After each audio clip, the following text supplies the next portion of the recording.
तो friends, MS coder में आपका स्वागत है। ये हमारी जावा की एक पूरी सीरीज चल रही है जिसमें हमने जावा के बहुत सारे कॉन्सेप्ट को बहुत अच्छी तरह से सीखने की कोशिश की है। आज की इस वीडियो में हम जानेंगे कि लोकल वेरिएबल क्या होता है, इसकी डेफिनेशन जानेंगे, इसका प्रोग्राम बनाकर देखेंगे और फिर उसको इम्प्लीमेंट भी करेंगे सिस्टम में। तो चलिए स्टार्ट करते हैं। A variable declared inside the body of the method is called local variable. मतलब एक ऐसा वेरिएबल जो किसी मेथड की बॉडी या फंक्शन के अंदर जिसको हम डिक्लेयर करते हैं उसको बोलते हैं हम local variable. You can use this variable only with in that method. जो लोकल वेरिएबल होता है इसको केवल हम उसी मेथड के अंदर यूज कर सकते हैं जिस मेथड के अंदर हमने इसको डिक्लेयर किया था। चलिए इस स्टेटमेंट को हम प्रोग्राम के थ्रू समझने की कोशिश करते हैं जिससे हमारी समझ लोकल वेरिएबल से लेकर और अच्छी हो जाएगी। तो यहाँ पर देख सकते हो आप, हमने एक क्लास को बनाया है जिसका नाम है ए, और इस क्लास के अंदर आप देख सकते हो कि हमने दो मेथड लिए हैं। एक मेथड जिसका नाम है मेथड और एक मेथड है जिसका नाम है मेथड वन।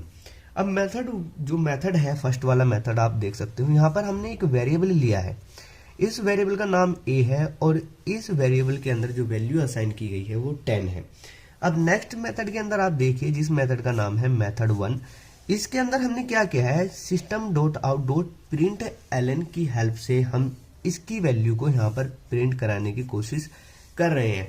तो देखिए फ्रेंड, इस सिचुएशन में क्या होगा कि आपको एरर दिखाई देगा। एरर क्यों दिखाई देगा कि ये जो वेरिएबल ए है इसको हमने इस मेथड के अंदर बनाया है। इसका मतलब इसका जो स्कोप होगा वो केवल इसी मेथड के अंदर होगा। इसी मेथड के अंदर आप इसको यूज कर सकते हो। इस मेथड को छोड़कर आपके प्रोग्राम के अंदर जितने भी मेथड होंगे उनको इस वेरिएबल से कोई लेना देना नहीं है, वो इस वेरिएबल को नहीं जानते।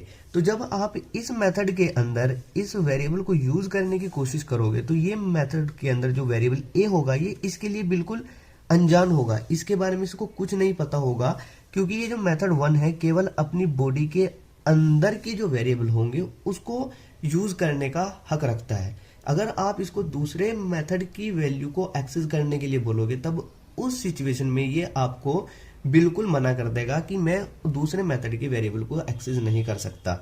तो यहाँ पर आपको क्या दिखाई देगा, यहाँ पर आपको एरर दिखाई देगा, आपको कोई भी आउटपुट नहीं मिलेगा।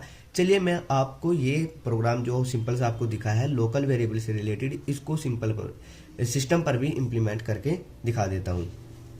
तो फ्रेंड्स देख सकते हो आप, हम अपने लैपटॉप की स्क्रीन पर आ गए हैं। यहाँ पर हमने एक लोकल नाम का एक क्लास बनाया है और यहाँ पर हमने दो मेथड लिए हैं। एक मेथड का नाम है फन वन और जो सेकंड वाला मेथड है उसका नाम है फन टू। अब फन वन के अंदर हमने एक इंटीजर टाइप का वेरिएबल लिया है जिसमें वैल्यू असाइन की है हमने 9, और एक और मेथड लिया है जिसका नाम लिखा है फन टू, और इसमें यहाँ पर आप देख सकते हो कि हमने एक स्टेटमेंट लिखी हुई है system dot out dot print ln. यहाँ पर हम क्या करेंगे कि जो फन वन के अंदर जो वेरिएबल हमने डिक्लेयर किया हुआ था उसको हम यहाँ पर प्रिंट कराने की एक्सेस करने की कोशिश करेंगे।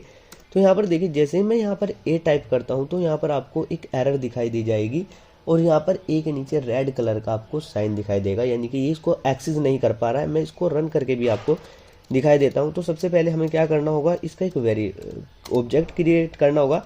तो ऑब्जेक्ट कैसे क्रिएट करते हैं जावा के अंदर, इसकी टेंशन मत लीजिएगा, आने वाली वीडियोस में हम इसको भी बड़े डिटेल से समझेंगे। अभी सिर्फ आप इसको जैसा मैं आपको बता रहा हूँ एज इट इज कीजिएगा। अब मैं यहाँ पर देखिए एल से एक्सेस करूँगा फन टू को, और यहाँ पर देखिए मैं जैसे ही इसको रन करता हूँ तो आप देख सकते हो कि यहाँ पर क्या एरर आने वाली है। तो इस पर मैं जैसे ही प्रेस करता हूँ और जावा एप्लीकेशन को चूज करने के बाद ओके करता हूँ तो यहाँ पर देखिए प्रोसीड ले रहा है, उसको प्रोसीड कर देते हैं। तो यहाँ पर देखिए आपको एरर दिखाई दे रहा होगा। एरर क्या है, अनरिजोल्व्ड इनकम्प्लीशन प्रॉब्लम, कंपाइलेशन प्रॉब्लम आ रही है, इसको कंपाइल नहीं कर पा रहा है। अगर मैं यहाँ पर क्या करता हूँ, ए को हटा देता हूँ यहाँ से और कुछ और टाइप करता हूँ हाई, और फिर से इसको रन करता हूँ यहाँ पर, तो अब देख सकते हो कि यहाँ पर हाई आ गया है। लेकिन यहाँ पर अगर मैं ए की वैल्यू को प्रिंट कराने की कोशिश करता हूँ, अगर मैं ए की वैल्यू को यहाँ से प्रिंट कराने की कोशिश करता हूँ तो इस केस में क्या कर रहा है, इसको कंपाइल ही नहीं कर पा रहा है। देखिए यहाँ पर मैं जैसे ही प्रोसीड करता हूँ तो यहाँ पर आपको एरर दिखाई दे जाएगा, अनरिजोल्व कंपाइलेशन प्रॉब्लम। अगर मैं यहाँ इसके अंदर आकर एक इंटीजर ए टाइप का वेरिएबल ले लेता हूँ, उसके अंदर कुछ वैल्यूज असाइन करा देता हूँ और फिर से इसको रन करने की कोशिश करता हूँ तो आप देख सकते हो कि यहाँ पर आपको 19 दिखाई दे जाएगा। तो आई होप कि इस वीडियो से आपने कुछ नया सीखा होगा, और अगर ये वीडियो आपको अच्छी लगी हो तो इस वीडियो को लाइक करके अपने चैनल को ज़रूर सब्सक्राइब कर लीजिएगा। Thanks for watching.